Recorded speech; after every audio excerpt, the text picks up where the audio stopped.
आपल्या न्यायासाठी व हक्कासाठी लढणारा एकमेव news channel top Solapur. News चॅनलला लाईक करा, शेअर करा, सबस्क्राईब करा। डीपीडीसी निधीवरून राजकीय वातावरण तापलं। खासदार प्रणिती शिंदे यांनी गुरुवारी जिल्हाधिकारी कार्यालयात पदाधिकारी व कार्यकर्त्यांसह आंदोलन करत निधी रोखल्याचा निषेध व्यक्त केला। डीपीडीसी निधी कोणत्याही एका व्यक्तीचा नसून तो शेतकरी आणि ग्रामीण विकासासाठी अत्यंत महत्त्वाचा आहे। अनेक गावांतील शेतकरी विकास कामांची वाट पाहत असताना निधी अडवला जाणे ही गंभीर बाब असल्याचे त्यांनी सांगितले। त्यांनी थेट पालकमंत्र्यांवर निधी अडवल्याचा आरोप करत प्रशासनावरही वरचा दबाव असल्याचा दावा केला। यावेळी त्यांनी अधिकाऱ्यांवर शासनकर्त्यांच्या दबावाला बळी पडत असल्याचा आरोप करत जोरदार घोषणाबाजी केली। आपल्या इकडे नवीन कलेक्टर या ठिकाणी यांनी चार्ज घेतलाय। 2 महिन्यापूर्वी मी सांगितलेलं, तुम्हाला आठवत असेल, की पहिली विकेट 2 महिन्यात कलेक्टरची झाली आणि तसं साबित झालं, तसं सिद्ध झालं। आज नवीन कलेक्टरनी चार्ज घेतला, कारण का जुन्या कलेक्टरनी स्वतःहून कदाचित नागपूरला बदली करून घेतली, कारण का सोलापूरवर जे कोणी अधिकारी आहे, कलेक्टर लेवल असेल, एसपी लेवल असेल, सीओ लेवल असेल, म्युनिसिपल कमिशनर असतील, सगळ्यांवर प्रचंड दबाव आपल्याला दिसून येतोय।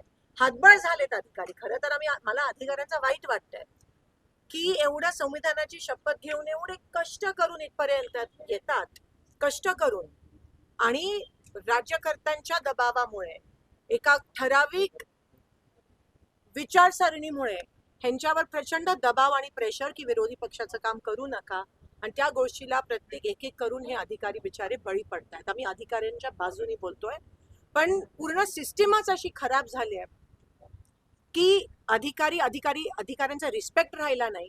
ते गव्हर्नमेंट शासनाचे नौकर म्हणून काम करायला लागलेत, आणि ह्या गोष्टीचा मी त्या ठिकाणी निषेध करते। अनेक दिवसापासून डीपीडीसी, खासदारांची डीपीडीसी निधी प्रलंबित आहे। ह्यांची समाज एवढी छोटी आहे की जेव्हा डीपीडीसीची निधी अडवतात तेव्हा ती माझी वैयक्तिक निधी अडवत नाही। प्रत्येक गाव ज्यांनी मतदान केलंय काँग्रेससाठी, त्या गावातल्या शेतकऱ्याची निधी अडवत आहे। कुठे डीपीची, कुठे रस्त्याची, कुठे गटाराची, कुठे समाज मंदिराची। प्रत्येक गावातला शेतकरी हा आतुरतेने वाट बघतोय की आमची कामं कधी मंजूर होत आहेत।